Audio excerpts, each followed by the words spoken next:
Bueno, buenas tardes a todos, a todos que nos acompañan.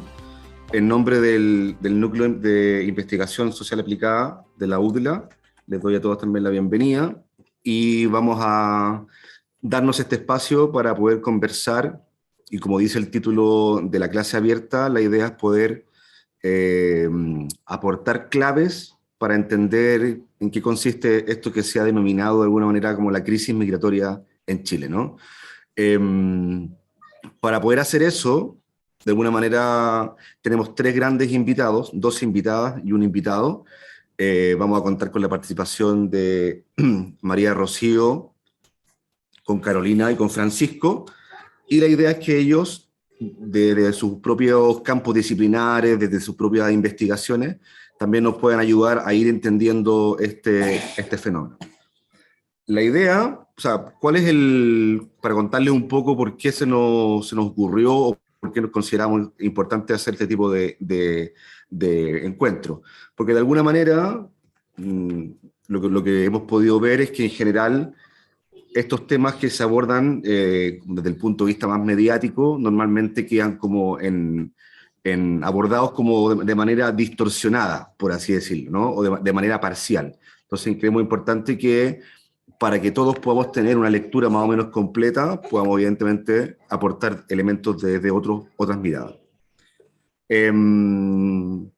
Entonces, la idea, la estructura que hemos pensado es que cada uno de los invitados y las invitadas pueda contar con un tiempo de más o menos unos 20 minutos, que de manera, digamos, en el estilo libre, puedan, digamos, justamente aportarnos sus propias reflexiones, sus claves para poder ir comprendiendo esto que se ha denominado la crisis migratoria, ¿no? Y luego, evidentemente, también la idea es que podamos abrir el espacio para otras preguntas, otros comentarios. Entonces, la idea es que también nos puedan ir aportando sus preguntas y sus comentarios en el espacio que tenemos ahí. Dicho lo dicho, vamos a comenzar. Le vamos a dar entonces la palabra, en principio, a Francisco. Aquí aparece un invitado acá al lado mío.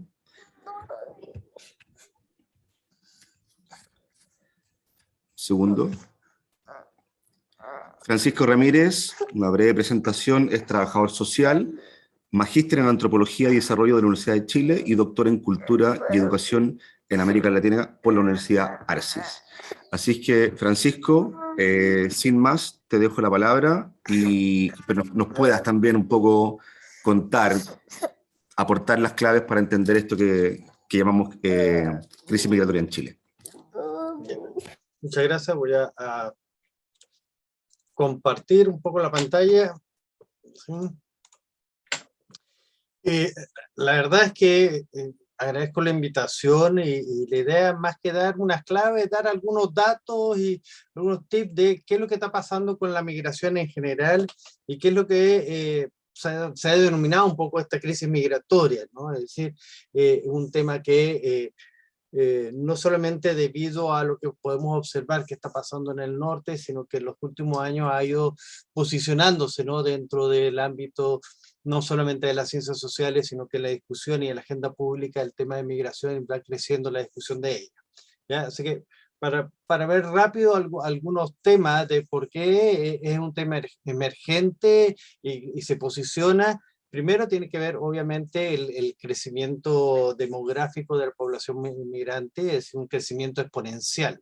Es decir, solamente tomando los últimos datos del censo del 2017, que reflejaba un 4,4% de la población migrante, ya con los datos en el 2020 del INE y de la Dirección de Migración, es cercano al 8%. Es decir, en 3 años se duplica casi todo lo que es la población migrante.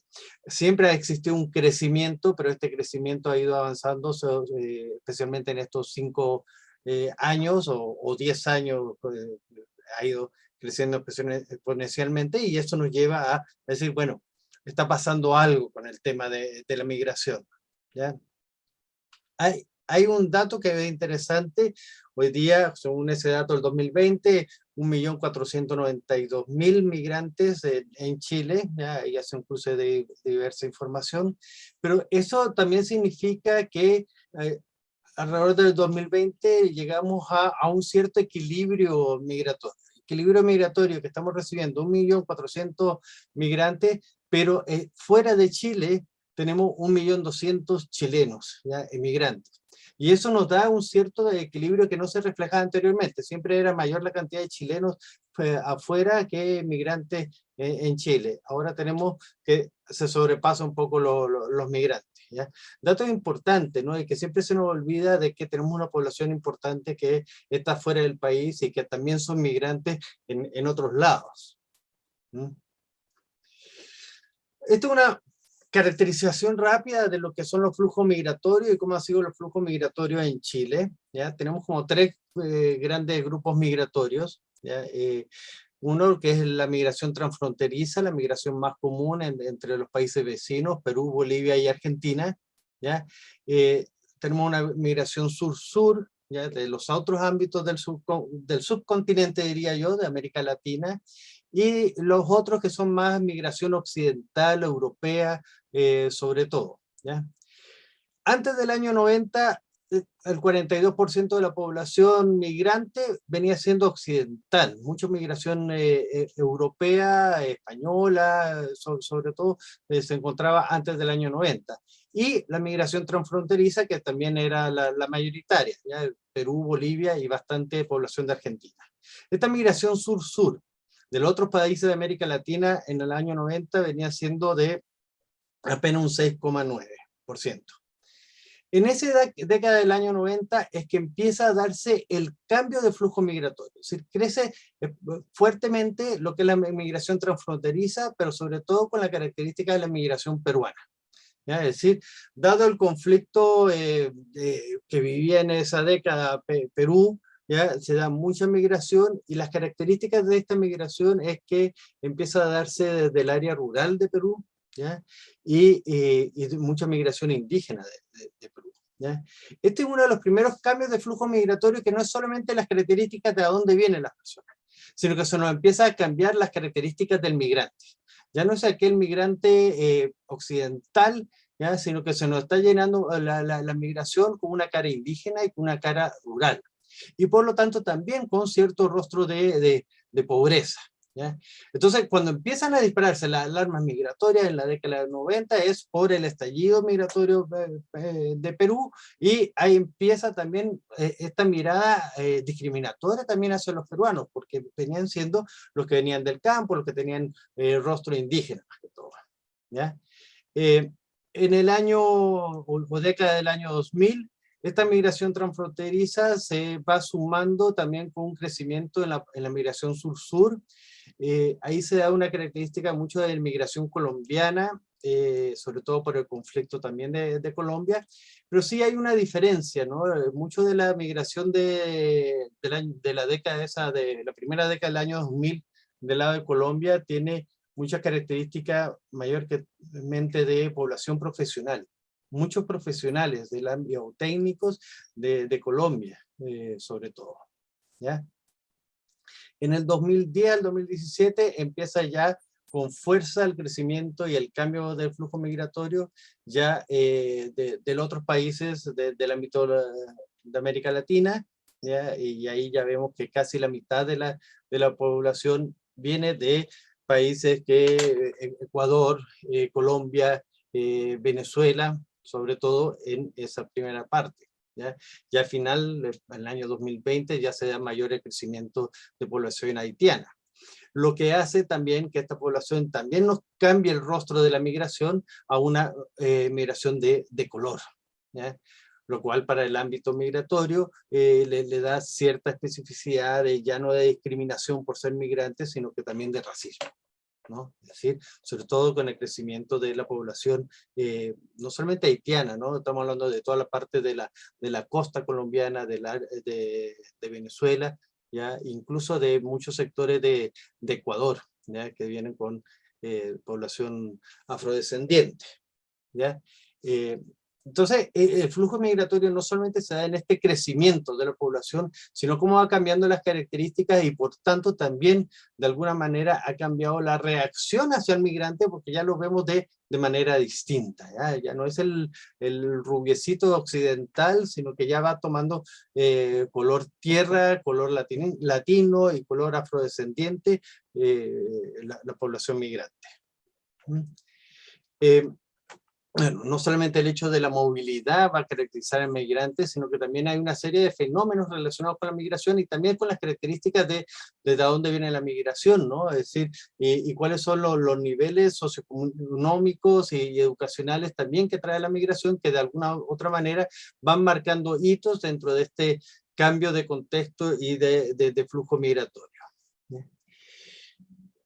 Podemos ver ya dentro de un contexto más reciente con la pandemia, cómo ha afectado ya, a la población inmigrante lo que ha sido estos últimos 2 años de pandemia, de crisis sociosanitaria.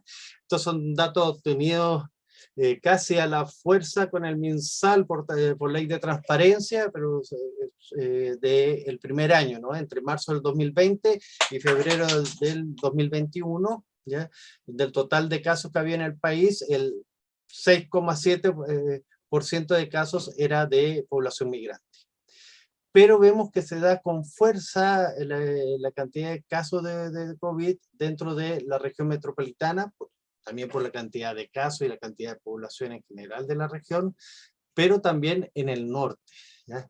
En Antofagasta y Tarapacá. Es decir, dentro de la media, ¿ya? Está totalmente sobre la media de cantidad de contagiados dentro de la población, lo que son la población de migrantes, especialmente en estas regiones. Es decir, por cada...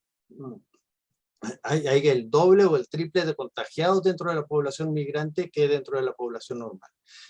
Y esto se debe a diferentes factores y a diferentes miradas que uno puede ir analizando, y yo creo que es un desafío también irla buscando y precisando en profundidad también a futuro. ¿Ya? Pero hay cosas que nos va develando lo que es la pandemia en general y que tiene que ver con la migración. Primero el hacinamiento, es decir, bueno, para muchos no era sorpresa, sí fue sorpresa para el que era ministro en aquel momento, es decir, no sabíamos que había hacinamiento, ¿ya?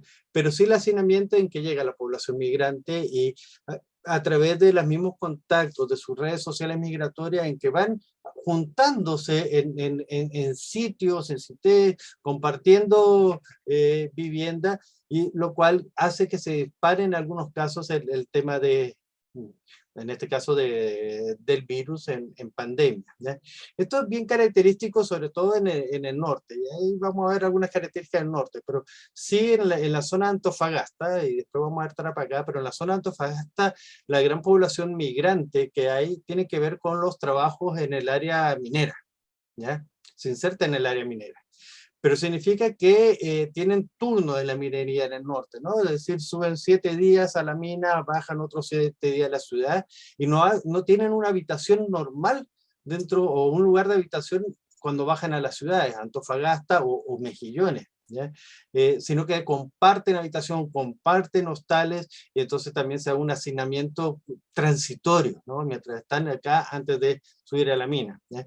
En los datos así de contagio es impresionante la cantidad de migrantes contagiados en Mejillones, por ejemplo, ¿ya? Que es donde llegan sobre todo los que trabajan así por turno en la minería a descansar esos días. Y hay una gran cantidad de contagios que se dio en esa comuna. Lo que develó también la pandemia, especialmente en los primeros meses, fue todo este trabajo rural migratorio, ¿no? Es decir, esas imágenes que teníamos en marzo, abril del año pasado, de los trabajadores, sobre todo peruanos, bolivianos, que son trabajadores temporeros y que han venido toda la vida como trabajadores temporeros por la temporada de cosecha y necesitaban regresar a sus países de origen y tenían las fronteras cerradas. ¿Ya? Y no nos imaginábamos y no podíamos ver que era tanta la población que estaba inserta dentro de este trabajo rural migratorio. ¿Ya? Y lo que se ha disparado del ingreso irregular, ¿no? Es decir, siempre existía un cierto índice de ingreso regular en el país, pero hoy lo tenemos 20 veces mayor que lo que había anteriormente. Obviamente que esto tiene sus características y también podría tener sus explicaciones, ¿ya?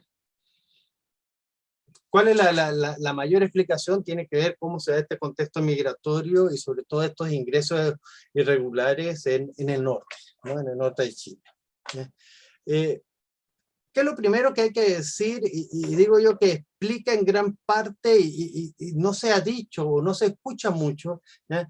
Que el tema de los ingresos irregulares tiene que ver que por contextos sociosanitarios se cerraron las fronteras, ¿ya?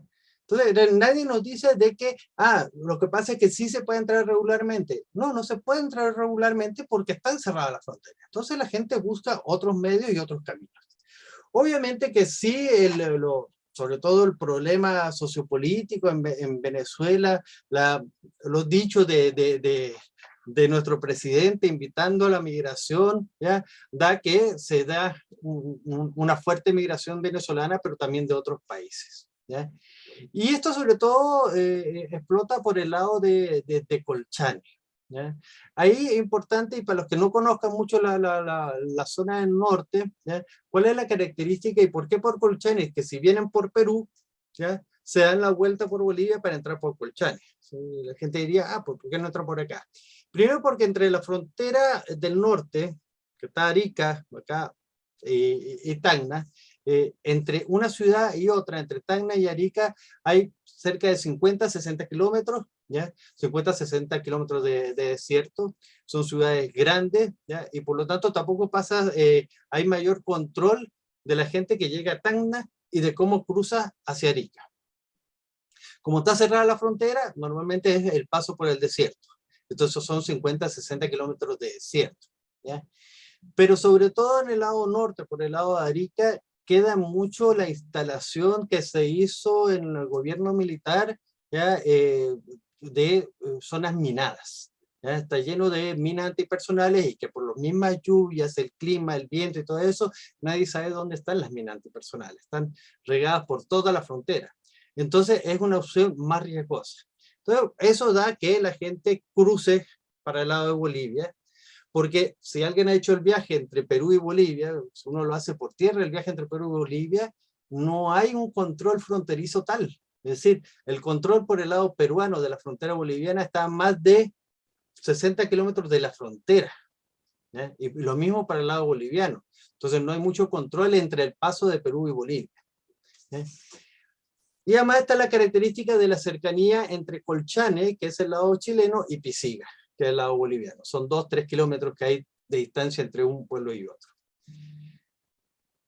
Aparte de eso, históricamente siempre ha existido mayor ingreso irregular por el lado de Colchane, porque es un paso comercial originario, ¿ya? Es decir, primero, la comercialización de Colchane o el sistema económico de Colchane se basa sobre todo en el comercio que puede tener con Pisiga.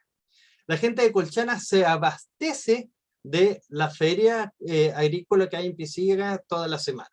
Es decir, cruzas a la feria agrícola, comercializa para allá, llevan su ganado normalmente para Pisiga, que les sale mucho más cercano que cualquier otra ciudad o pueblo dentro del territorio chileno, ¿ya?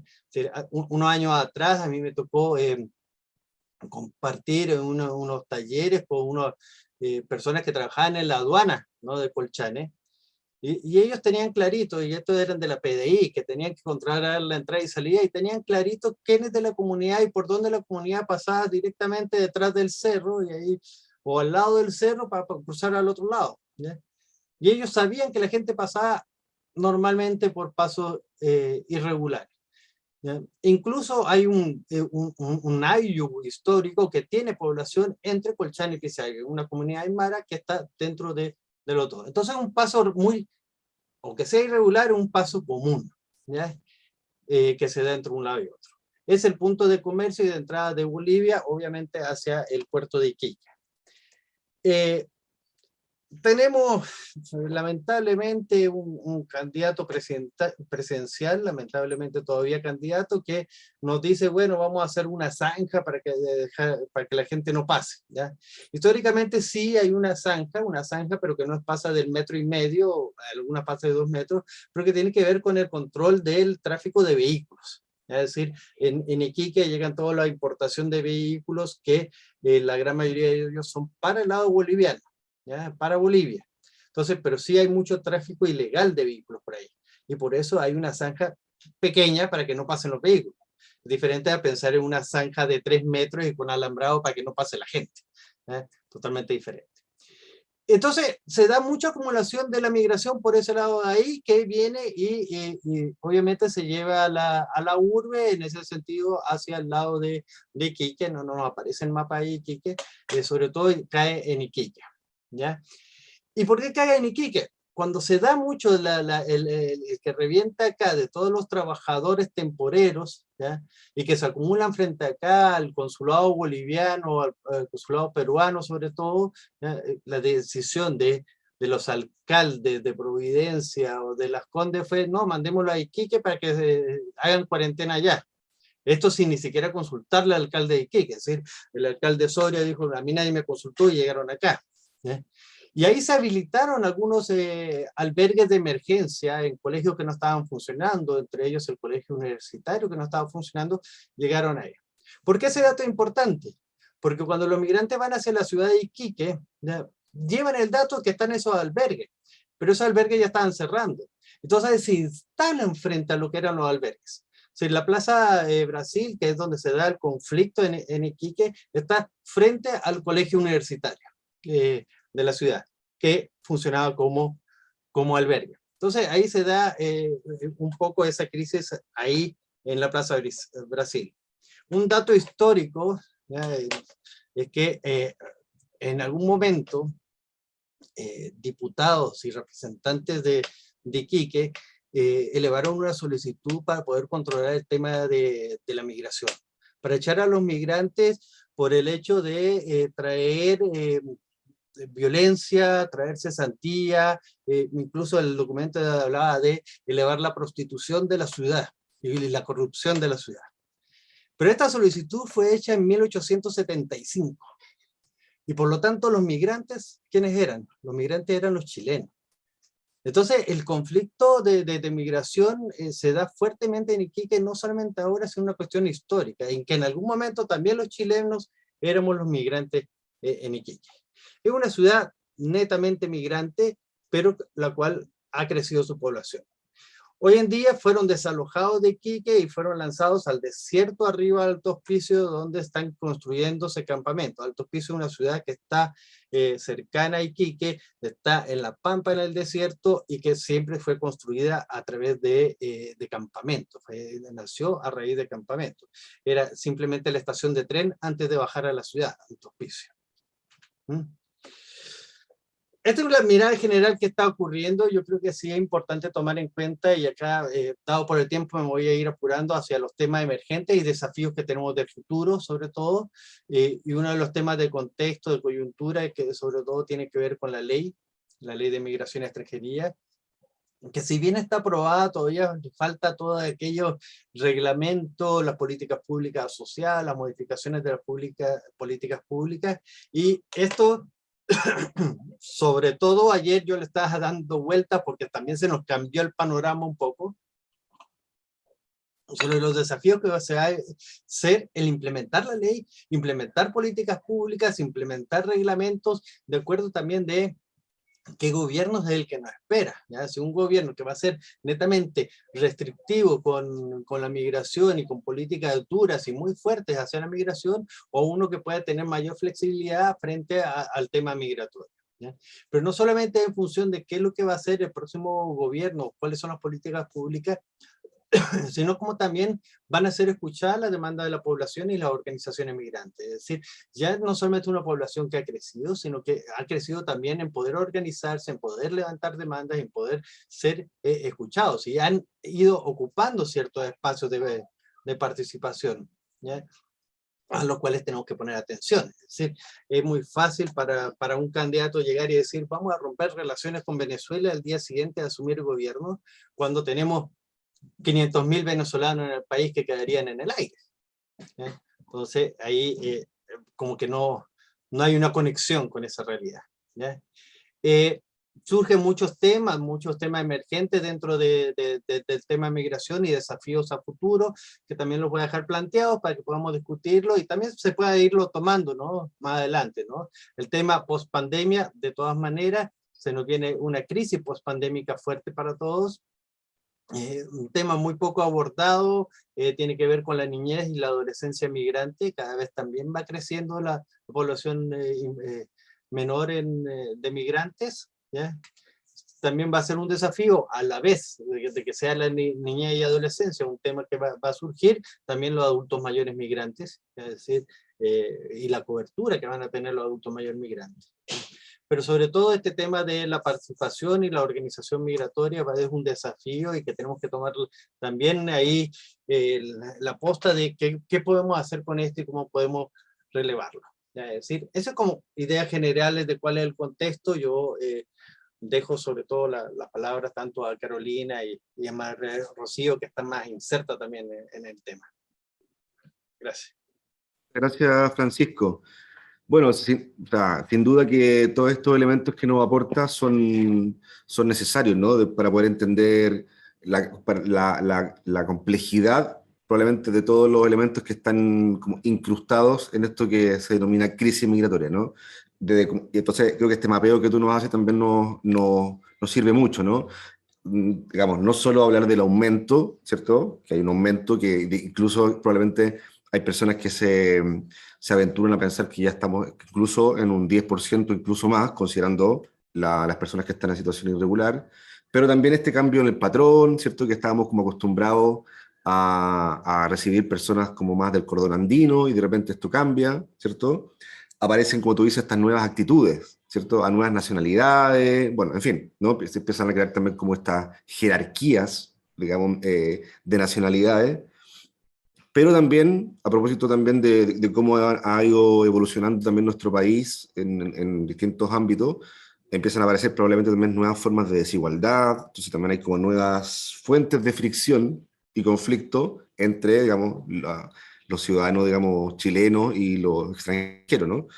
Entonces, que finalmente esto pareciera que revienta en un escenario social como de antimigración, ¿no? Que probablemente se venía también fraguando de antes, no es que esto reviente únicamente en Colchane, en fin, ¿no?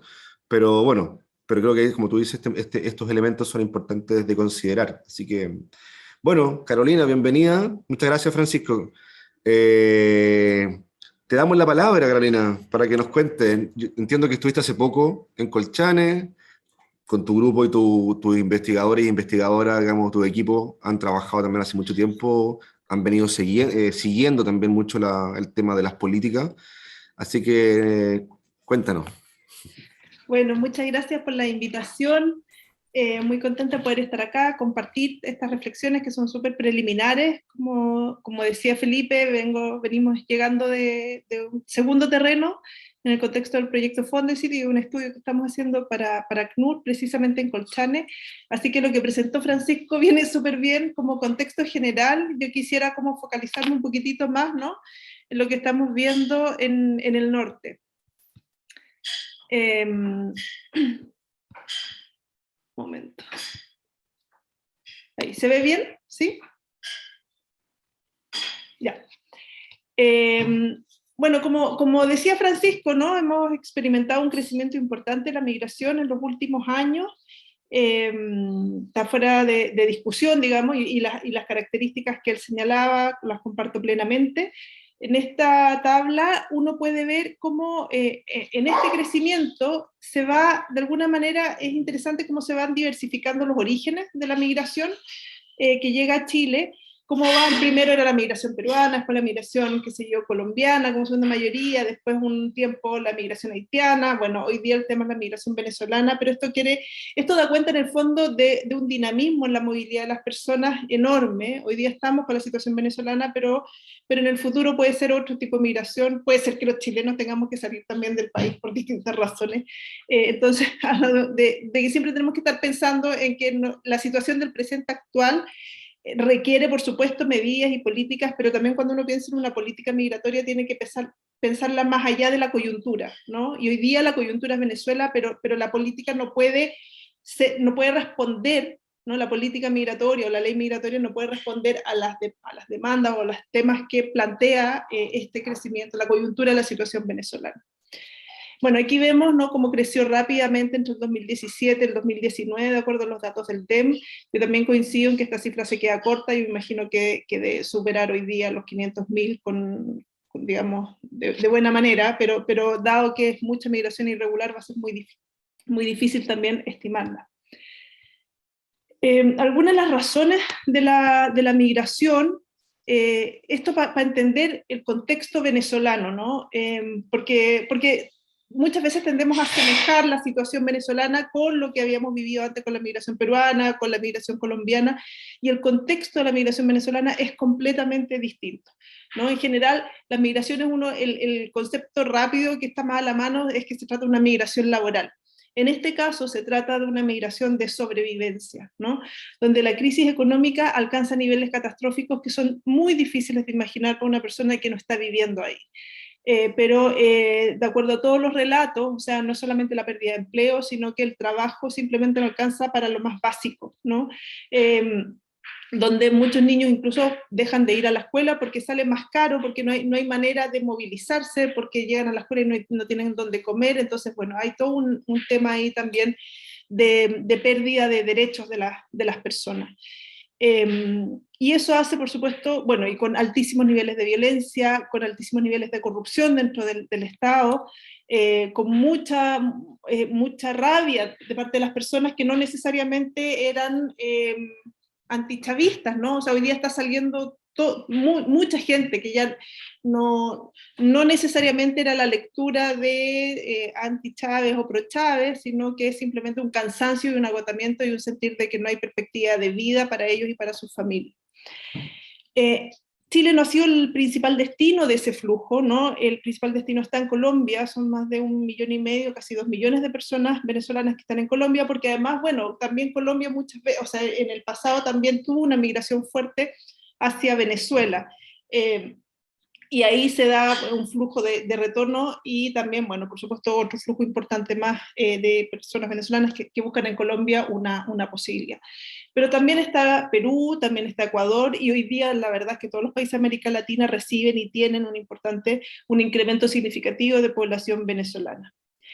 La población que hoy día está llegando a Chile, de acuerdo a lo que hemos podido ver en Colchane mismo, es poca la que viene directamente de Venezuela, la hay, pero no es la mayoritaria, sino que es mucha gente que salió a Colombia, estuvo viviendo ahí 2 años, 3 años, después se fue, qué sé yo, a Ecuador o a Perú, ¿no? Entonces, y estuvo ahí 2 años y lo agarró la pandemia, y dado que la situación de inserción social, laboral, en estos países era muy frágil, porque sabemos que la migración demora mucho en arraigarse, ¿no? y en tener una estabilidad económica, laboral importante. Entonces era una inserción que pendía de un hilo, ¿no? O sea, era trabajo, pero era trabajo informal, era tener algún lugar donde vivir, pero se vive al día, ¿no? Y hay que pagar el arriendo al día. Entonces la pandemia fue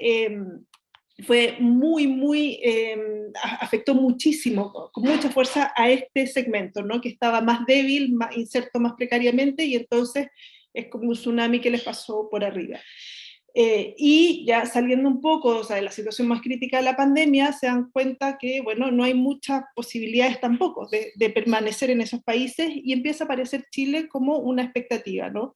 En varias de las entrevistas lo mencionaban como, bueno, es que Chile está muy bien, Chile es el país más ordenado, en Chile hay trabajo, Chile es el Estados Unidos de América Latina. hay una construcción de expectativa muy positiva, muy alta, y muchas esperanzas en que aquí sí en Chile se va a poder llevar adelante el proyecto de vida. Pero lo que nos dice esto, entonces, es que empezamos a tener una trayectoria migratoria mucho más larga. Antes estábamos acostumbrados con la migración peruana, por ejemplo, que la gente salía de Perú y llegaba a Chile, ¿no es cierto? Y se demoraba, bueno, el trayecto 1 semana, 2 semanas en llegar al país y hay que iniciar un proceso de inserción. Lo que vemos ahora es que estas trayectorias se alargan, son de 3, 4 años, 5 años, ¿no? Que están un tiempo acá, otro tiempo acá y otro tiempo allá. Y en esos 5 años, no solamente es el tiempo, ¿no? Que uno puede decir, bueno, toda la energía, todo el tiempo invertido para llevar adelante un proyecto que por segunda o por tercera vez se trunca, ¿no? Y deja a la gente cada vez más desprotegida, cada vez más vulnerable, cada vez con menos recursos, ¿no? Porque los ahorros que había para salir de Venezuela, bueno, quizás se gastaron, y lo más probable es que se gastaron en Perú, ¿no? Y entonces cuando salen de Perú hacia Chile, ya salen prácticamente con lo opuesto. Entonces se va precarizando a lo largo de esa trayectoria los recursos de las personas, ¿no? que están saliendo. Y bueno, también hay mucho de vínculos familiares en Chile, pero esto es obvio porque las redes sabemos que son súper importantes en la migración y que muchas veces es un familiar, pero también puede ser un conocido, puede ser alguien muy cercano, pero también puede ser alguien muy lejano, ¿no? Entonces ahí las redes, por supuesto, que también funcionan como un factor de atracción hacia Chile. Lo que vemos, lo que había logrado sondear el informe de la OEA al 2020, pero esto puede que haya cambiado en el último año, es que había una gran concentración de esta población que llegaba a Santiago, en Valparaíso y Biobío. Hoy día, sin duda que Iquique es un lugar de alta, con muchísimo más, ¿no? Y aparecería ahí con un porcentaje muy importante. Al 2020 teníamos una proporción igual de hombres y de mujeres.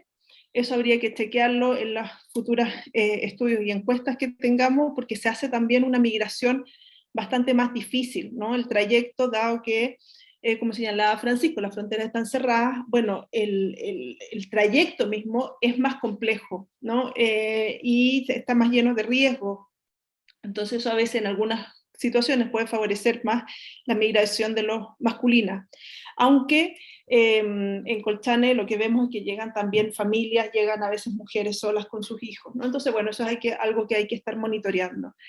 En un principio, la migración venezolana destacaba por el alto nivel de calificación, muy por sobre el promedio de la migración latinoamericana en Chile, pero de lejos, o sea, el nivel de calificación es muy alto, sobre todo la migración que llegó antes del 2020, antes de la pandemia, con estudios universitarios completos, con posgrados, ¿no? Ya realizados, y ahí la pregunta y el desafío enorme es cómo aprovechar todo ese capital humano que ya está instalado, ¿no? Entonces, cómo favorecer todos los procesos de reconvalidación de títulos, por ejemplo, que son tremendamente lentos, tremendamente complejos, sin ningún tipo de flexibilidad, y donde se nos frena completamente la posibilidad de reconocer esos títulos, porque, bueno, se empieza a pedir un montón de papeles de antecedentes de los programas que tienen que estar apostillados, ¿no? En el Ministerio de Educación en Venezuela, y la gente simplemente no tiene posibilidad de pedirle a alguien que vaya a la universidad a sacar ese papel, porque en la universidad no hay nadie que se lo pueda sacar, y porque, bueno, además va a haber que pagar un montón de plata. En fin, es una complejidad muy grande la burocracia que hay detrás de ese procedimiento, ¿no? Y eso entonces nos frena en el reconocimiento de los estudios que tienen las personas. Decía también que empieza a haber un deterioro en las condiciones de llegada. Si al principio la gente lograba venir con sus recursos, con sus ahorros para instalarse en Chile, hoy día vemos que la gente llega literalmente con lo opuesto, ¿no? Y eso por supuesto que dificulta más el proceso de inserción en el país. Vemos en el contexto del COVID, y esto lo voy a trabajar un poquitito más, pero la movilidad de la gente, ¿no? Que cruza se ve tremendamente dificultada, y por supuesto que las medidas de control se hacen más difícil, más riesgoso y más caro también el ingreso. ¿Cómo contribuyen las políticas, o cómo contribuyen las políticas a poner este escenario más difícil, ¿no? Lo que tenemos es que el país y el gobierno de Sebastián Piñera promovió de alguna manera, ¿no?, una idea de las visas de responsabilidad democrática con la idea de que la gente entrara ya con el RUT y entrara de manera ordenada, ¿no?, y regular. Esto no es una mala idea en sí mismo, o sea, ojalá que la gente pueda regularizarse desde el día 1, porque eso favorece, por supuesto, todo el proceso de inserción. El problema es que esa visa se genera una alta expectativa, por una parte, pero después vemos que el porcentaje a quien se le otorga esas visas es mínimo, ¿no? O sea, 20-30% de las solicitudes finalmente son las que llegan a puerto. Entonces termina siendo una solución en realidad para un grupo tan reducido de gente, pero armaste una expectativa enorme, ¿no? Y una vez que se arma esa expectativa, entonces la gente, bueno, si no conseguiste esa visa va a tratar de entrar de todas maneras. Otro problema con esta visa es que se plantea como una visa de responsabilidad democrática para, supuesto, o sea, en la línea, ¿no?, de cuando va a Cúcuta el presidente decir, bueno, en Chile serán bienvenidos, y en una postura, por supuesto, en oposición al gobierno de Maduro, pero esto de alguna manera le quita piso, le quita fuerza a la figura del refugio, que es una figura que existe bueno, por supuesto en todas partes, y que tenemos una ley de refugio que es una muy buena ley, pero que no se había venido aplicando, y con esta solución de visa responsabilidad democrática se utiliza menos, ¿no? Y tenemos el año pasado que solamente se aceptaron 7 situaciones, se reconocieron, ¿no?, 7 casos de refugio en todo el país, en todo el año. Por otra parte, otra de las políticas para tratar de atajar, ¿no?, la cantidad de gente que venía llegando fue poner una visa consular de turismo, que es lo mismo que se hizo con la migración haitiana, como una forma de frenar. Y ciertamente lo frena, porque la gente, bueno, de nuevo, trata de pedir la visa consular de turismo y ni modo, ¿no?, el mismo porcentaje, ¿no?, 20%, 30%. Pero ya iniciaste la idea, ¿no? Iniciaste la idea de irte, y lo que sucede es que con o sin visa de turismo la gente va a tratar de entrar igual. Decía, el refugio no es un mecanismo real de ingreso, porque simplemente se está negando, y ahí hay una vulneración enorme de la ley de refugio, porque o sea, no solamente que no se acepte, que no se reconozca el refugio a las solicitudes, sino que se dificulta la solicitud misma al establecer, ¿no?, la entrevista de preadmisibilidad o la negación incluso de los papeles a las personas que lo están pidiendo y solicitando, y simplemente ahí ni siquiera se les entrega la posibilidad de que puedan postular.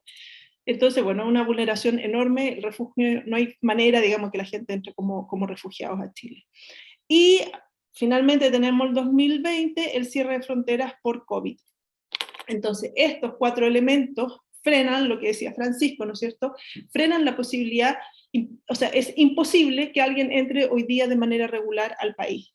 Sobre todo porque, claro, tendría que entrar primero por el aeropuerto, eso implica un viaje en avión, que es bastante caro, y tener todos los documentos, o la visa de responsabilidad democrática, o la visa consular de turismo, ¿no es cierto?, más el pasaporte. Esa realidad es para un porcentaje ínfimo de personas. El flujo, la gran presión migratoria no está ahí, está en todo el resto de la gente que está tratando de salir hoy día. Entonces, esto lleva, ¿no?, a que las personas, bueno, quieran entrar de todas maneras a Chile, quieran ingresar como sea. Y el como sea es literalmente en una situación que es de estos cruces y de estas movilidades, ¿no?, donde se pone en riesgo la vida, literal. Esto es una imagen de Colchane, de la región, ¿no?, de la frontera. Uno dice, ¿dónde está la frontera ahí? Es una frontera, la verdad es que, bueno, es un control fronterizo que se establece en los 80. No es una frontera histórica de Chile, ¿no? Era un control fronterizo dedicado a intentar parar el contrabando y la droga, y de pronto empieza a aparecer, ¿no es cierto?, y a cruzar gente. Como se cierra la frontera, entonces están los bofedales, estos son los bofedales, que es la parte más riesgosa, porque la gente tiene que caminar por ahí. Si ustedes están, claro, si uno está a la altura de piso, uno se pierde completamente, ¿no? No sabes muy bien para dónde, porque no ves y no manejas bien las distancias. Esto está a 4.000 metros sobre el nivel del mar, en pleno altiplano, con unas temperaturas en el día que son muy fuertes y unas temperaturas por la noche que son, la verdad, de temer. O sea, es un frío, nosotros estuvimos ahí en julio y es un frío que yo en mi vida había sentido, o sea, de esos fríos que se te meten por los huesos y que no hay manera de esconderse de eso. Entonces, la gente, en vez de cruzar un cruce que entre Pisiga y Colchane es nada, tienen que ir a darse una vuelta muy grande por el lado, ¿no? Y entran entonces como por detrás de Colchane. Esta es la zanja que quiere expandir CAST, pero ya existe una zanja, ¿no? Al lado, a este lado de acá está Pisiga, en el fondo, y a este lado de acá está Chile, esta zanja divide. Entonces lo que hace la gente, no puede cruzar desde Pisiga hacia abajo, entonces tiene que caminar por acá, ¿no? Y llegar hasta no sé si ven la flechita, pero llegar ahí a la vuelta hasta Colchane. Y acá están puestos entonces en el lado chileno los militares, que la verdad es que no son tantos, son 6 puestos de militares y 2 puestos de carabineros, o sea, no es que haya una militarización enorme de la frontera, pero sí están puestos en este lado, digamos, de manera suficiente para decirle a las personas que no pueden saltar esto, ¿no? Sino que se tienen que ir a dar la vuelta completa. Y una vez que se dan la vuelta, ingresan. El cambio que hubo en el último tiempo es que en Colchane, antes llegaban a Colchane y Colchane no tiene las condiciones, por supuesto, para recibir a toda esa gente. Entonces se abrió un albergue en el control fronterizo donde llegan las personas. Ahora, a ese albergue llega más o menos la mitad de la gente que cruza. Estamos hablando así en porcentaje muy grueso. En el último mes, en un mes de funcionamiento del albergue, se registraron 40.000 personas que entraron al albergue, ¿no? Si eso es la mitad, tenemos 80.000 personas que cruzaron por Colchane, solo por Colchane, ¿no? De manera irregular. Los que no se van al albergue van directo a Iquique o directo al sur, con todo el sistema de coyotes que hay. Se compran los pasajes, se va pagando por tramos, ¿no? Entonces desde Perú hasta, qué sé yo, Desaguadero es un tramo y se le paga a la persona. Después de Desaguadero hasta Pisiga es otro tramo, otro pago, ¿no? Y después desde Pisiga a Colchane es otro pedacito que se paga, y después se paga el viaje, ojalá al sur, porque es el destino que la mayor parte de la gente quiere ir. Y de ellos no sabemos nada, absolutamente nada, no tenemos idea quiénes son, cómo llegaron, nada, porque no pasan por control sanitario, no hacen PCR, nada, siguen de largo. Los que llegan al control fronterizo, hay un protocolo que se estableció y entonces se les hace el PCR, quedan ahí, se hace un ingreso, ¿no? Formal, se ve que los papás sean los papás de los niños, la responsabilidad de la madre sobre los niños, se les da comida, hay unas carpas donde alojan por una noche y al día siguiente, con el PCR negativo, los bajan a Iquique, ¿no? Y entonces en Iquique hacen la cuarentena, 5 días, hoy día está haciendo 5 o 6 días. Hacen la cuarentena en las residencias sanitarias y después de que salen de la residencia sanitaria, muchos quieren ir al sur, pero por supuesto que no tienen dinero para hacerlo.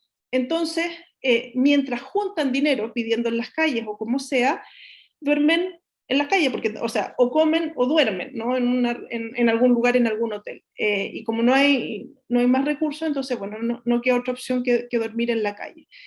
Hasta que logran juntar algo de dinero, subirse al bus, pero para subirse al bus hay que hacer un PCR, hay que hacer un PCR también. Entonces, bueno, ahí hay todo un entrampamiento que dificulta que la gente siga al sur y que se quedan entonces en Iquique mucho tiempo. Algunos de las personas que se quedan en Iquique quieren radicarse en Iquique, y son las personas entonces que empiezan a irse a Alto Hospicio. Si uno piensa, Alto Hospicio, el campamento, o sea, el campamento El Boro, que es el clásico campamento de Alto Hospicio, es un campamento súper establecido, ¿no? Y como dentro de los campamentos uno dice, ya, como súper estable. Lo que ha ido creciendo es hacia el otro lado del hospital, de nuevo el hospital ahí en Alto Hospicio, y crece por día. Se van instalando, y sin ningún tipo de recursos, o sea, ni siquiera carpas, muchas veces están también durmiendo como en alguna colchoneta, así al descampado. Entonces, es una situación extremadamente compleja, muy difícil de abordar, ¿no? No hay una política que lo vaya a resolver, porque tenemos distintos grupos también, ¿no? Que lo he estado tratando como de demostrar.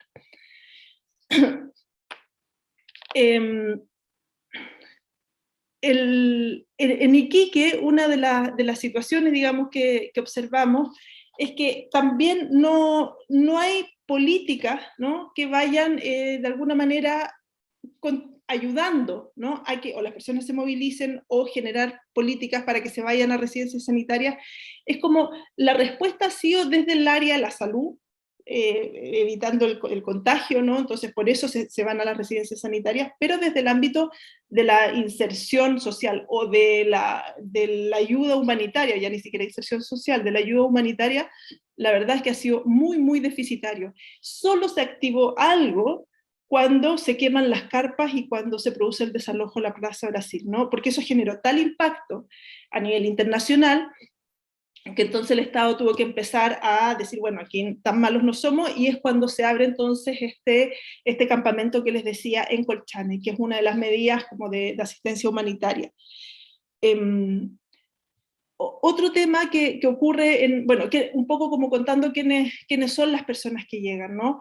Les decía recién, hay familias completas que llegan incluso con los perros, y eso plantea todo un tema al SAC, ¿no?, de las vacunas y de que no se pueden subir después a los buses con las mascotas, pero las mascotas son tremendamente importantes para la familia, para los niños, para los padres, para todos, ¿no?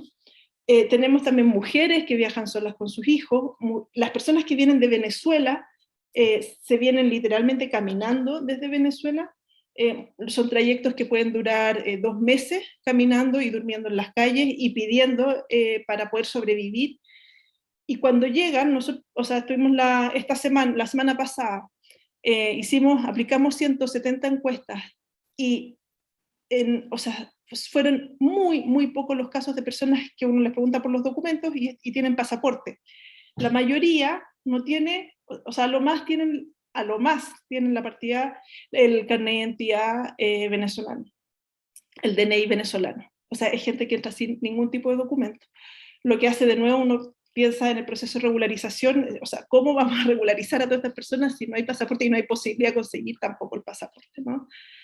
El tema de la autodenuncia es una cosa como bien, bien oscura todavía, que no se entiende muy bien, y no hay posiciones claras, porque o sea, es muy paradójico, ¿no? Uno le dice, bueno, se tiene que autodenunciar, los que entran al campamento se busca que se autodenuncien, pero la autodenuncia era un proceso de expulsión. Entonces la gente se asusta también con eso, bueno, pero yo no quiero que me expulsen. Entonces uno trata de explicar, bueno, porque hay organizaciones que apoyan y ayudan, pero bueno, no todos se van a autodenunciar. Probablemente esos que cruzan y que siguen de largo, nadie se autodenuncia, y lo hacen precisamente para evitar la autodenuncia, ¿no? O sea, sin autodenuncia también se trata de personas que están en una situación de total irregularidad, o sea, no hay ningún documento, nada, ningún registro de las personas, y llegan a trabajar al sur y se sumergen también en la economía informal. Entonces, me parece que ese grupo es uno de los grupos que están como más invisibilizados, más precarios y sin ningún tipo de apoyo ni posibilidad de acceder a apoyo, ¿no? Al menos la gente que hace autodenuncia, al menos hay un registro, se sabe quiénes son. Ahora, no sabemos si es que el próximo gobierno eso se puede transformar en un documento que va a favorecer la expulsión de la gente, ¿no? Ese es como un gran signo de interrogación. Entonces, dentro de este grupo migratorio de venezolanos particularmente, hay como 3 temas, ¿no?, que yo creo que hay que ir abordando. El primero es, bueno, ¿qué pasa con la gente que sigue llegando, ¿no?, y con los que van a llegar mañana y pasado mañana y el próximo mes? Es muchísima la gente, de verdad que, o sea, son 200, 300 personas por día que ingresan solamente por ese paso, pero sabemos que por Ollagüe también están entrando, y probablemente cuando se abran las fronteras ahora en diciembre van a empezar a entrar también por Arica. ¿Qué hacemos frente a eso? ¿No? Se cierran las puertas, se pueden cerrar más las puertas, y ya las puertas están súper cerradas, pero la gente entra igual, ¿no? ¿Qué se hace con eso? Por otra parte está la migración, que ya llegó acá en esta situación muy precaria, y frente a los cuales hay que pensar, bueno, ¿cómo hacemos, no? O sea, ¿qué mecanismos de regularización podemos tener que sean además reales? Porque uno podría decir, sí, bueno, mira, que salga al país y que pida una visa. Estamos hablando de gente que, o sea, una de las preguntas que teníamos para este levantamiento que hicimos es, usted tiene dinero para estar aquí la próxima semana en Chile, para solventar los gastos, y la mayoría de la gente no tenía dinero para la próxima semana. La mayoría de la gente no sabía dónde iba a dormir en la noche, ¿no? Estamos hablando de ese nivel de precariedad. Además, en esa ruta, les contaba, ¿no?, que es un proceso de precarización a medida que se alarga la ruta, pero también hay robos de maleta, de lo poco que tienen se les roba, los coyotes, ¿no? Toda la inversión que se hizo para llegar a Chile, a veces $500 que lograron juntar en Perú vendiendo lo que tenían, se lo gastan en el trayecto, pagando los coyotes. Entonces llegan acá 0 pesos, así, literalmente 0 pesos. Entonces pedirles que salgan del país, que pidan la visa para volver acá, es irreal, ¿no? Entonces hay que pensar en medidas que realmente sean, o sea, que aborden el problema y que no sean puro discurso. Otro tema que es muy fuerte y que lo hemos estado viendo en los últimos meses es la deshumanización de estas personas, ¿no? Y eso, bueno, a partir de o como en consecuencia, ¿no?, lo que sucedió en Iquique, lo refleja, me parece, muy bien, y pareciera entonces que son personas que no importan, ¿no?, y que sus historias de vida como que desaparecen y se trata solamente de migrantes ilegales y de delincuentes, y nos olvidamos, digamos, toda esa historia que hay detrás de esfuerzo de familias enteras, completas, que quieren tener una mejor vida para ellos y para sus hijos. Entonces ahí también este grupo que ya está acá, que entró de manera irregular, pero que está muy precario, también nos plantea desafíos importantes. Y el tercer grupo, que es una migración que ya está más consolidada, que ya entró, que tiene los papeles, o que está a medio caminar con los papeles, bueno, plantear entonces cómo favorecemos y potenciamos la inserción de ese grupo, ¿no? Y aquí no solamente la migración venezolana, por supuesto, sino todos los otros colectivos. Porque también vemos que empieza a crecer más la xenofobia, el racismo, las desigualdades en la empleabilidad, ¿no es cierto?, menores ingresos, mayor nivel de hacinamiento, en fin, entonces ahí también es otro foco de atención. Entonces con esto quiero decir que cuando pensamos en política migratoria y en el desafío que viene ahora, ¿no?, de cara a la segunda vuelta, me parece que es importante distinguir estas distintas realidades y pensar de manera, digamos, un poco más diferenciada, ¿no?, para poder dar soluciones reales a estos 3 grupos, a estas 3 situaciones, y que apunten sin duda a flexibilizar los requerimientos que hay, porque de otra manera vamos a tener una enorme cantidad de gente de manera irregular que se va a naturalizar acá, o sea, vamos a tener como la aceptación completa de la irregularidad. Eso. Muchas gracias, Carolina. Creo que esta caracterización que haces también de la migración actual, la siento como muy complementaria a lo que nos aportó también como al mapeo que hizo Francisco, ¿no? Hablaste en algún minuto de dinamismo migratorio, que no es algo, digamos, que estable. Algo también súper importante esto, que finalmente los proyectos migratorios, para que se arraiguen, toma tiempo, ¿cierto? Y eso también tiene que ver con que son trayectorias, y probablemente muchas veces ya son trayectorias que son a veces incluso familiares o comunitarias, no son proyectos personales. Y eso en un escenario en que hemos visto que los procesos de incorporación, de inclusión, como queramos llamarlo, se ralentizan, se hacen muy lentos, porque evidentemente también tenemos una arquitectura como administrativa que lo entorpece, porque muchas veces entorpecen estos procesos donde hay, claro, tenemos leyes, pero al parecer lo que nos falta es más bien políticas, o como tú dijiste también, con algunas medidas, ¿cierto? Como para poder, digamos, humanizar este proceso que está ocurriendo, ¿no?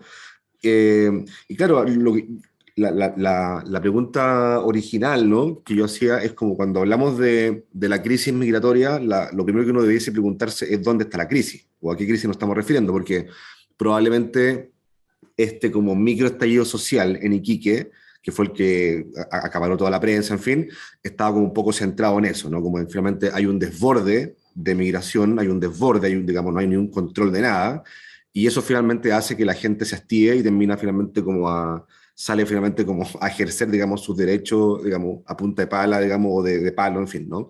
Pero también, claro, eso que es innegable, probablemente no, si las personas tienen que finalmente salir a pelear ciertos derechos, digamos, con personas de afuera, uno lo podría entender perfectamente, pero también esto, lo que tú nos has contado ahora, evidencia, ¿cierto? Y sobre todo por el trabajo campo que hiciste, que también hay otras crisis, ¿no?, asociadas a la migración igualmente importantes, ¿no?, donde una de ellas es que finalmente, como tú dices, son personas que no le importan a nadie, ¿no? Es como hay un, ¿no?, como un poema, ¿no? Como los nadie, digamos, que valen menos que la bala que los mata. Entonces, y eso no, nadie lo pone en el tapete. Entonces, simplemente como también dejar planteada esta idea de, bueno, pero entonces, no es que nosotros tengamos las soluciones, pero al menos yo creo que deberíamos preguntarnos qué podemos hacer desde nuestras disciplinas o qué podemos hacer también desde nuestras distintas profesiones, que en el caso de la psicología, la sociología, el trabajo social, está súper vinculado con eso. Así que muchas gracias por tu presentación. María Rocío Menetó, te dejamos la palabra para que nos cuentes. Gracias, Felipe. Bueno, muy en relación con lo que estaba comentando Carolina, y a propósito también de esta introducción que hizo Francisco, yo quiero poner el énfasis en la persona que hay detrás de quien migra, ¿no? En esta necesaria humanización tanto de personas como familias, colectivos migrantes, y que es recurrente que queden invisibilizados detrás de las cifras, detrás de estos porcentajes que engloban, detrás de estas noticias que son abordadas desde enfoques tan totalizantes.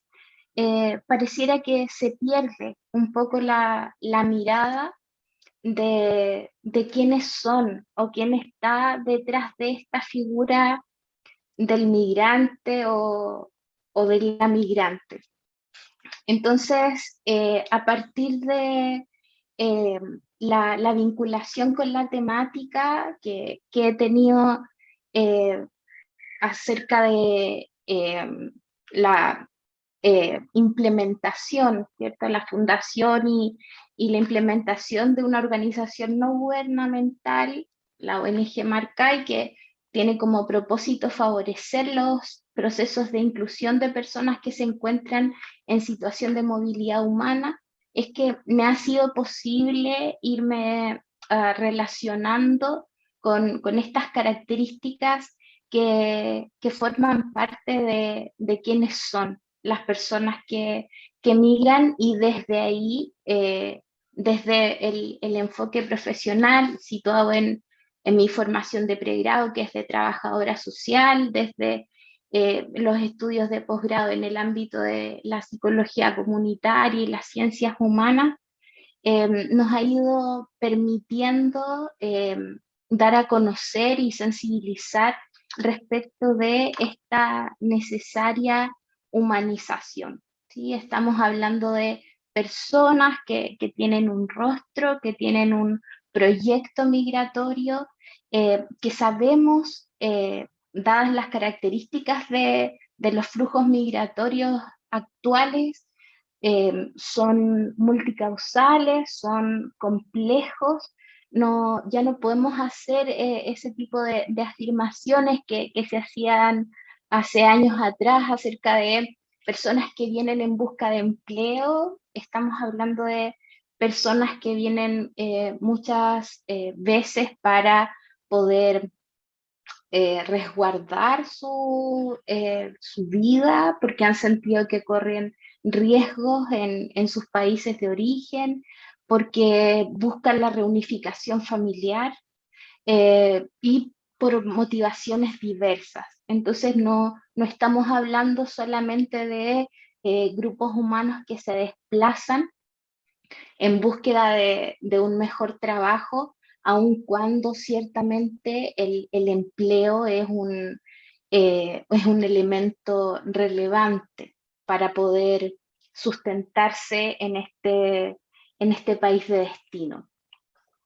Entonces, pensando un poco en los propósitos de esta actividad, y que tienen que ver mucho con las claves para ir enfrentando esta temática, una de las claves desde nuestro punto de vista más relevantes para poder dimensionar las magnitudes de estas dinámicas migratorias actuales en el país es poner el foco de atención también en el impacto que tiene la migración en las personas que se desplazan. Entonces, lo que señala esta cita de la Organización Internacional para las Migraciones tiene que ver con el cambio, el impacto enorme que vivencia la persona que migra, cómo impacta su experiencia y cómo se va convirtiendo en un tránsito que le cambia completamente, ya sea su visión de futuro, como las distintas relaciones, los distintos vínculos y los distintos ámbitos de su vida. Comienza a incorporarse de manera inevitable un cuestionamiento constante respecto de las decisiones que ha tomado, respecto de las implicancias que ha tenido el hecho de emigrar, sobre todo para quienes lo hacen en las situaciones más precarias y de mayor vulnerabilidad. Entonces, si nos vamos hacia este foco de los impactos que tiene la migración, nos vamos a poder encontrar con distintos aspectos que se ven afectados debido a estos tránsitos. Si lo vemos desde el enfoque psicosocial, nos vamos a situar desde una perspectiva que alude a los efectos que la migración va teniendo en el ámbito psicológico, en el ámbito familiar, en el ámbito social de las personas que migran. Y que va impactando también desde el ámbito físico, lo que tiene que ver con lo psicológico emocional, y existen también afectaciones de manera colectiva.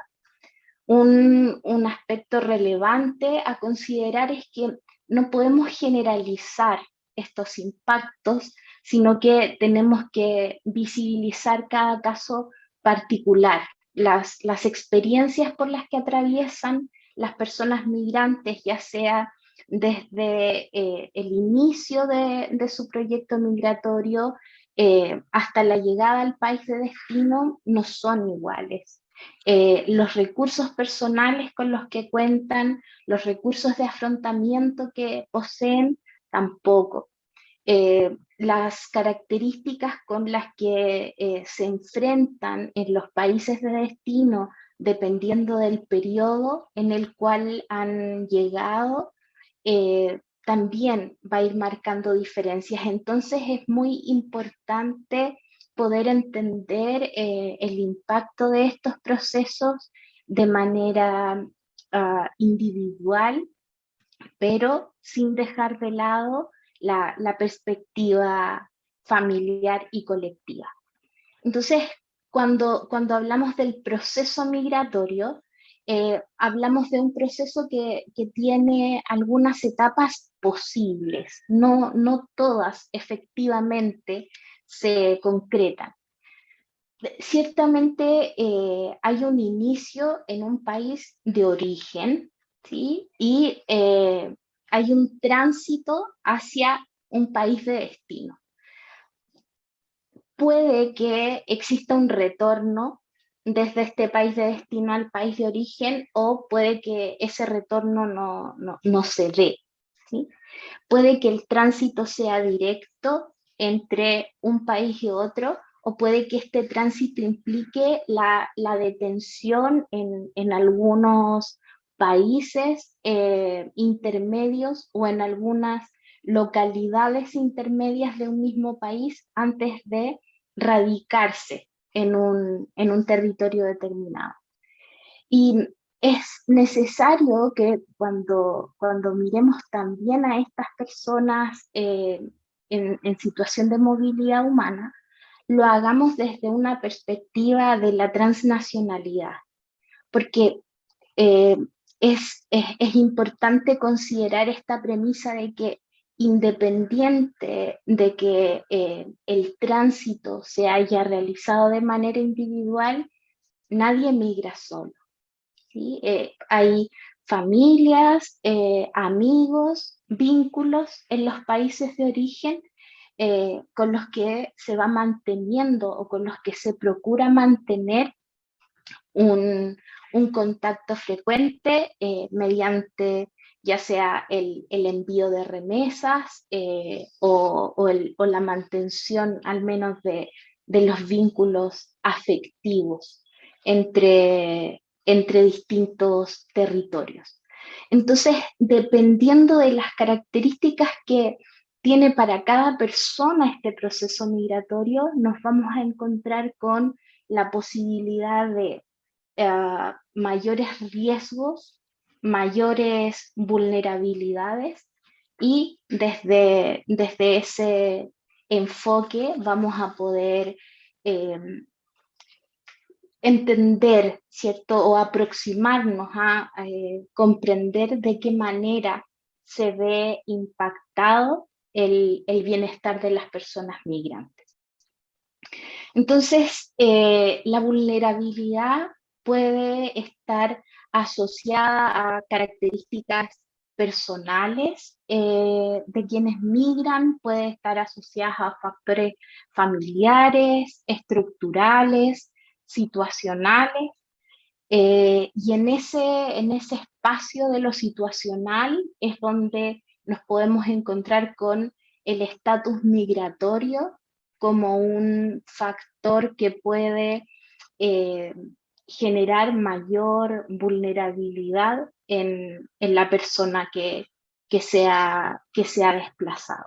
Entonces, si pensamos en este contexto actual en el que ha aumentado el ingreso de personas por pasos no habilitados y que se encuentren en situación migratoria irregular, nos vamos a encontrar entonces con personas que están en una mayor situación de vulnerabilidad, que viven o han vivenciado una mayor cantidad de riesgos y una mayor intensidad de esos riesgos, y por lo mismo cuyo bienestar se ve aún más impactado. Si pensamos en el impacto psicosocial asociado a la migración, podemos mirarlo desde distintas perspectivas. Una de ellas tiene que ver con pensar en las implicancias que existen tanto a nivel personal o individual como a nivel social. Y por otra parte, de qué manera estas situaciones de riesgo y de vulnerabilidad van impactando en la salud de las personas migrantes, ya sea en la salud física o en la salud mental. Si nos detenemos en este aspecto personal, individual, y nos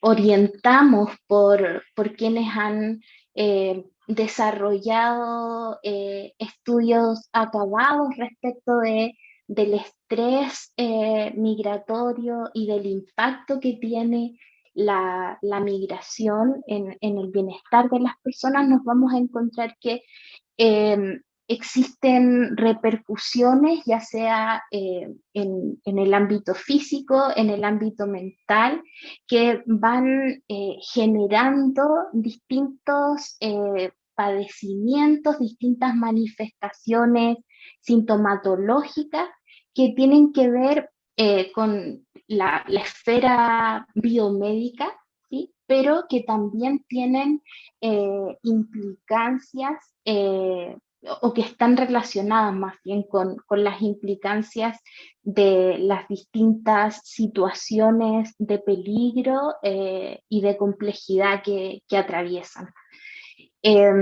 Joseba Achotegui, que es uno de los estudiosos desde el ámbito de la psiquiatría respecto de lo que él ha denominado como el síndrome de Ulises o el síndrome de estrés crónico que enfrentan personas migrantes, considera que la movilidad va convirtiendo a las personas en seres invisibles de alguna manera, sin una integración social y sin muchas opciones para poder atender su salud mental. Entonces, en este sentido, son las vivencias asociadas con el aislamiento, con la soledad, con la frustración, sentimientos de desamparo debido a la disminución o a la pérdida de sus redes sociales más cercanas, pero también el temor permanente en estos tránsitos irregulares, por ejemplo, temor a estas mafias, a los coyotes, temor a las distintas violencias que pueden experimentar, ya sea en el tránsito o en el país de destino. La frustración en este contraste entre las expectativas que tenían acerca de su proyecto migratorio con la realidad a la que se ven enfrentados y las situaciones de precariedad que experimentan de manera cotidiana, precariedad en el ámbito de la vivienda, subalimentación, entre otros aspectos. Entonces eso va teniendo implicancias en su bienestar psicológico y va generando entonces distintas afecciones, tanto en la salud física como en la salud mental. Si lo vemos desde un punto de vista social, nos vamos a encontrar con personas que vivencian pobreza, discriminación, racismo, prejuicios, que se enfrentan a largos periodos de desempleo o de búsqueda de empleos estables, lo que en el caso de las personas en situación irregular se dificulta mucho, a la marginación que va produciéndose en estos contextos en estos contextos de xenofobia, de discursos de odio habitualmente expresados mediante los medios de comunicación de masas, también de redes sociales o de hechos directos como los que pudimos ver a fines de septiembre en Iquique, que van generando estas sensaciones de desprotección y de pérdida, ¿no? de su hogar, del estatus que tenían en sus países de origen, de las redes de apoyo y por lo tanto se va instaurando una sensación de incertidumbre hacia el futuro. Esto entonces puede ir generando repercusiones en la salud, en distintas manifestaciones físicas, pero también en distintas manifestaciones en el ámbito de la salud mental. Dentro de este aspecto, una de las principales características que se pueden evidenciar tiene que ver con la vivencia de duelos, ¿sí? Duelos que no están asociados literalmente con estas pérdidas por causa de muerte, con el que habitualmente usamos el término, sino que con los duelos, con las particularidades de quien migra, ¿no?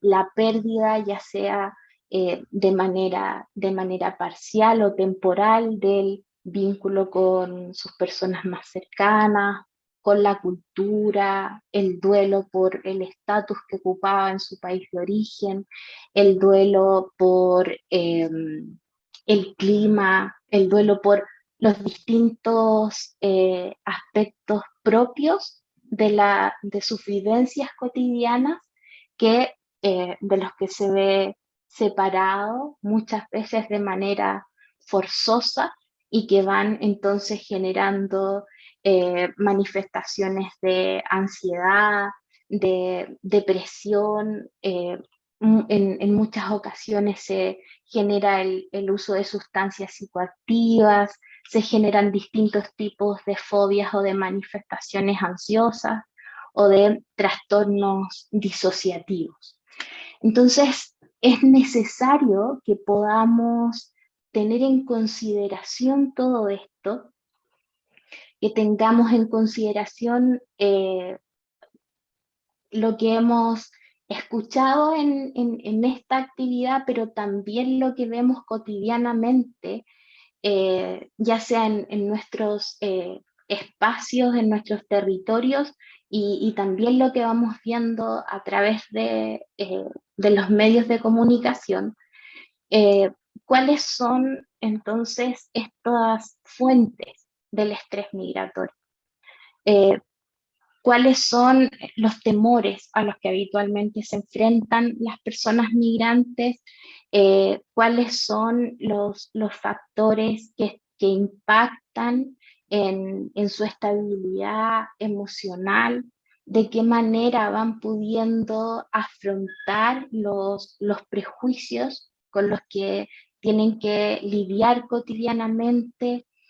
¿Cómo va impactando la búsqueda de la reunificación familiar? ¿Cómo va impactando también esta posibilidad de construir o no vínculos afectivos, vínculos sociales que le generen una sensación de contención en el país de llegada? Y cómo va enfrentando esta constante incertidumbre en los distintos escenarios en los que se mueve de manera cotidiana. Entonces, nos encontramos con personas que, debido a esta multiplicidad de factores de estrés, puede enfrentarse a una fatiga cognitiva, emocional, que va a derivar del esfuerzo que realiza de manera constante para poder entender cuáles son las claves culturales de este nuevo país, cuáles son los roles, de qué manera puede actuar mejor de forma consciente y voluntaria. Entonces, esa fatiga cognitiva y emocional, si la enlazamos con el aislamiento social y afectivo, si la vinculamos también con las dificultades que existen para poder expresar sus emociones en un contexto nuevo, en el que muchas veces se ve obstaculizado por barreras idiomáticas, puede provocar un bloqueo emocional, un bloqueo intelectual. Si además estas personas van percibiendo la brecha que existe entre las expectativas que tenían al inicio de su proyecto migratorio con la realidad dificultosa que enfrentan cotidianamente y que se va prolongando con el tiempo, vemos que se impacta también de manera o en gran medida su su bienestar, ¿no? Y su estabilidad emocional. Y se ha ido dando a conocer a través de distintos estudios que aun cuando las personas van consiguiendo esta estabilidad, sobre todo en personas que llevan 5 o más años residiendo en el país de destino, si bien su estabilidad económica, laboral puede mejorar, se van presentando manifestaciones de irritabilidad y de hostilidad por parte de estas personas migrantes y que tienen relación con las frustraciones continuas que han experimentado, con el desgaste que implica la búsqueda de la regularidad en su estatus migratorio, las permanentes tramitaciones en términos de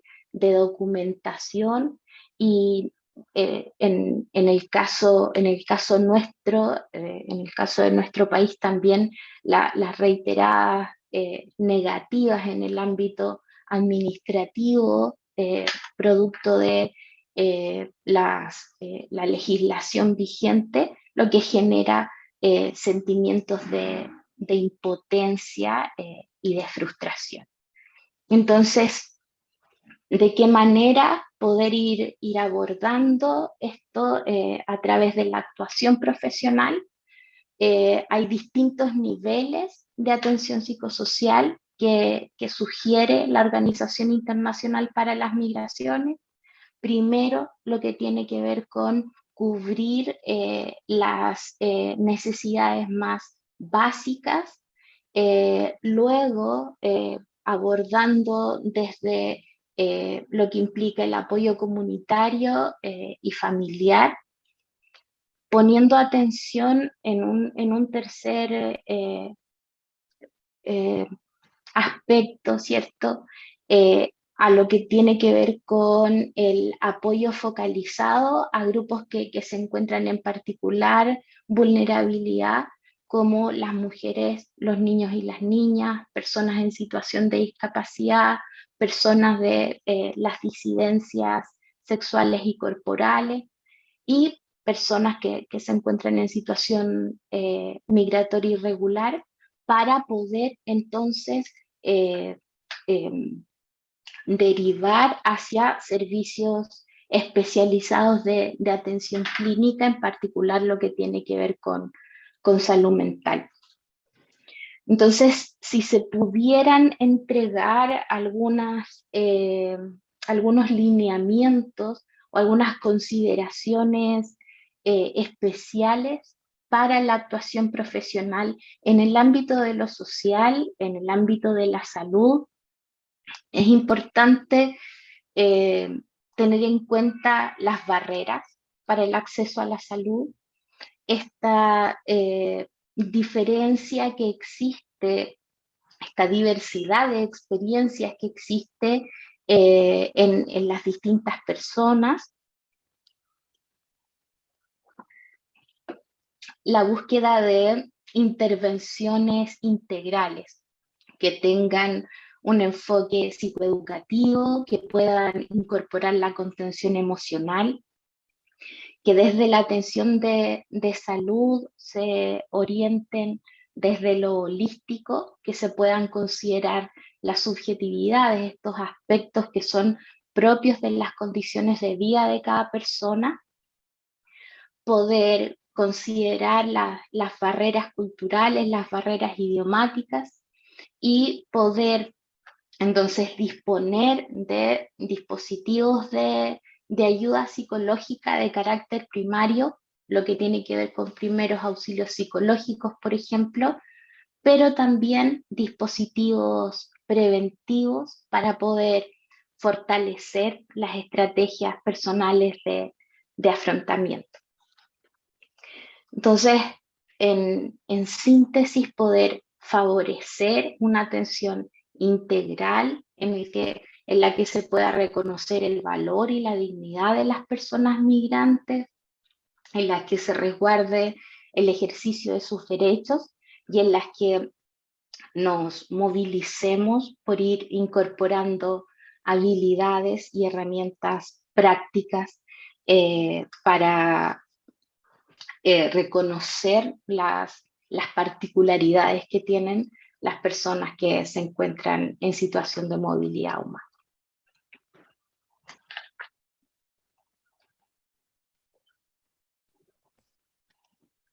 Gracias, Rocío. Interesante también lo que planteas. Creo que me da la impresión que las tres presentaciones quedaron como muy encadenadas, o sea, un primer mapeo muy amplio, ¿no? Demográfico, luego una caracterización más específica o de los cambios también que han habido a nivel o en el ámbito de las migraciones, y finalmente como una bajada súper pragmática que tiene que ver con estos dos desafíos, ¿no? Cómo abordar el impacto situado que tiene la migración para las personas, las familias, y esta idea también que se conecta con lo que decía antes Carolina, ¿no? Esta deshumanización, justamente lo que propone es cómo humanizamos finalmente este problema. Y eso finalmente en algunas sugerencias como bien específicas o concretas que tienen que ver con la atención psicosocial. No sé si nos quedan 4 minutos por si alguno de los panelistas, Francisco o Carolina, quisiera aportar alguna idea, cerrar con algo, o bien si alguien de los que nos está acompañando por la otra sala quisiera hacer alguna pregunta, algún comentario, nos quedan 3 minutos, ¿no? Claramente no vamos a resolver ni nos vamos con todas las claves para comprender esta crisis, pero sin lugar a duda que estos tres momentos, estas tres presentaciones, también el mapeo, la caracterización y la atención psicosocial, creo que también nos permiten irnos con una claridad un poquito mayor que la que teníamos antes. No sé si hay preguntas, vamos a ver si aparece algo acá en el chat. Felipe, yo no sé, quería como quizás reforzar la idea de la importancia de generar los mecanismos para que la movilidad continúe, para no frenar la movilidad. Yo creo que parte importante de lo que ha ocurrido en Iquique tiene que ver con la imposibilidad de continuar el camino para el sur, que es el destino, ¿no? Final de mucha gente. Por la pandemia, por las barreras sanitarias, por la necesidad de un PCR para viajar, ¿no? Son un montón de trabas que van dificultando la movilidad. Como llamar la atención sobre eso, que la inmovilidad genera una situación, digamos, tremenda en un espacio, una suerte de limbo, donde la gente queda sin recursos, como atrapada en lugares, genera tensión dentro de las ciudades, dentro de las comunidades. Entonces, la importancia de favorecer el flujo, ¿no? Y de apoyar ese flujo. Entonces, en Iquique hoy día, bueno, ha habido algunos sector privado que está cooperando, por ejemplo, con la compra de pasaje. Y eso es súper importante mantenerlo, porque la gente no tiene la plata para viajar, entonces tiene que pedirla, y tiene que pedirla en situaciones súper, o sea, estamos obligando a la gente a mendigar, ¿no? Como única estrategia de sobrevivencia y que puedan continuar con su camino.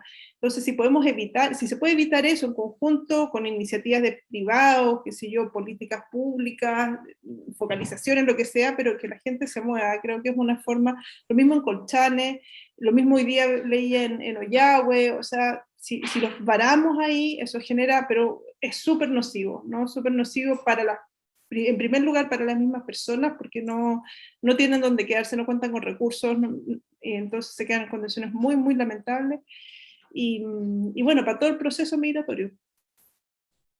Sí, estoy de acuerdo contigo, creo que ahí hacen falta muchos apoyos, ¿no? Sobre todo en este momento, y ahí me da la impresión que la gran pega, o la mayor parte de la pega se la llevan la ONG. Son ellos los que finalmente están ahí como ayudando. Claro, frente a la ausencia completa del Estado, son las ONG las que están tratando de salvar un poco la situación con un voluntariado impresionante y un compromiso increíble de toda la gente, pero no se puede sostener así. Sí. Bueno, también hay iniciativas, no había una iniciativa de universidades por la migración, habían varias como han surgido como estos Tal vez esas son otras formas de apoyar, de Mm. comprometerse más específicas también, Sí. dentro de las posibilidades. Gracias, Carolina. Rocío, Francisco, ¿alguna últimas palabras al cierre? Sí, a propósito de lo que estaba mencionando Carolina, reforzar este trabajo colaborativo que se hace desde las agrupaciones de la sociedad civil, de las ONGs y del vínculo que se entabla a lo largo del país. Nosotros estamos en Concepción y nos mantenemos en contacto con AMPRO, Tarapacá, por ejemplo, con todas estas agrupaciones pro-migrantes para estar atentos también a quienes van llegando a Concepción, entregar el primer soporte, entregar también estos primeros auxilios psicológicos que aunque no están siendo en el momento inmediato de la llegada, favorecen también la contención emocional y la incorporación de estas personas a redes de apoyo. Entonces, desde la autogestión y desde el acuerpamiento, ¿no? de las colectivas, de las distintas agrupaciones, se va haciendo el soporte de lo que gubernamentalmente está ausente y que es necesario también visibilizar. Gracias, Rocío. Claro, es como eso, ¿no? Creo que la clase hoy de hoy también como que se ha movido mucho en eso, como cómo dar soporte, cómo generar soporte, ¿no? Hay otras grandes preguntas que no las vamos a poder resolver, que van a quedar pendientes, que es también cómo avanzamos hacia una ciudadanía más, no sé, más abierta, más multicultural, intercultural, como queramos llamarle, ¿no? Pero como que nos falta, parece, ahí como un poquito de rodaje como país. Francisco. Sí, no, yo creo que justo lo que tú decías, ¿no? Quedan abiertos todos estos desafíos y que tenemos que ir trabajando con ellos, bueno, desde la universidad, en la formación, integrar todos estos elementos. Me parece súper enriquecedor lo que nos habla María Rocío de todas estas perspectivas y todas estas miradas. Es decir, esta movilidad necesaria, porque fíjate, las políticas públicas hablan de esta mirada de la movilidad en función de una reunificación familiar. Primero, muchos migrantes no es que se trasladen al sur por una reunificación familiar, sino por unirse a sus propias redes sociales migratorias, ¿ya? Y yo soy súper crítico de esto de la reunificación familiar, no existe. Si lo que se necesita trabajar es una reconstrucción familiar. Normalmente no es solamente reunir, la política pública te reúnen padre y madre, pero padre y madre, padre e hijo que han estado separados por un montón de tiempo y que han pasado por todas estas vicisitudes en su trayectoria y nadie trabaja y nadie lo acompaña en toda esta reconstrucción que se tienen que hacer de sus familias también. Entonces, es harto grande los desafíos que tenemos a un futuro cercano también. Pero para eso estamos. Sí. Francisco, muchísimas gracias. Rocío, muchísimas gracias. Carolina, muchísimas gracias por participar y me imagino que nos iremos encontrando en futuros encuentros. Así que con este cierre cerramos la clase abierta y lo estaremos avisando cuando tengamos actividades en esta misma línea. Así que muchas gracias a todos. Gracias a todos, gusto verlos. Gracias a ustedes, que estén bien. Sí. Nos vemos, que estén muy bien. Que estén muy bien.